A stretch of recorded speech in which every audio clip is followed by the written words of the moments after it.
Welcome to UK Compass. In today's video, we're breaking down the financial requirement for a partner visa. Whether you're applying or supporting a loved one, this guide will give you everything you need to know to avoid surprises and stay ahead of the process. Let's dive in. What is the financial requirement for a partner visa?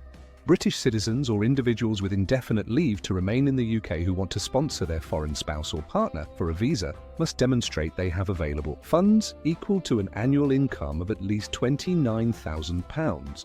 This is called the financial requirement or minimum income requirement. Why was this requirement introduced?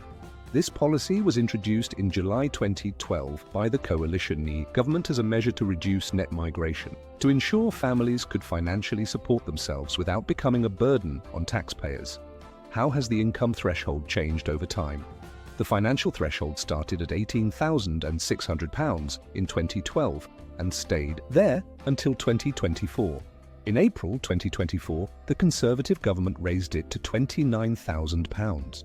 There were even plans to increase it further to approximately £34,000 later in 2024 and to £38,700 in early 2025. However, these plans were halted when the Labour government took office in July 2024. Is the income threshold subject to review? Yes, it is. The Labour government requested an independent review from the Migration Advisory Committee. This review is expected to conclude in June 2025, and until then the threshold will remain at £29,000, whose income is considered for the financial requirement. Usually only the sponsor's income counts. However, if the visa applicant is already legally working in the UK and is either switching to a partner visa or extending one, their income may also be considered. Are there any exceptions to the financial requirement?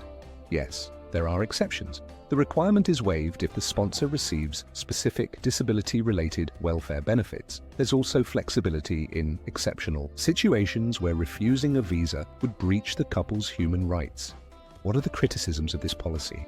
Critics argue that the minimum income requirement is unfair, as it prevents British citizens with lower incomes from sponsoring their spouses or partners. This is especially significant since about half of UK employees earn less than £29,000 annually. Other concerns include uneven regional impacts, rigorous evidential demands, and how it can disrupt family life. What's the current status of the financial requirement? Right now, the income threshold is set at £29,000. and the Labour government's independent review will determine if changes are necessary. Visit ukcompass.com to find the best UK providers free of charge. Don't forget to follow us for more updates on immigration and visa tips, and comment below with your questions or experiences.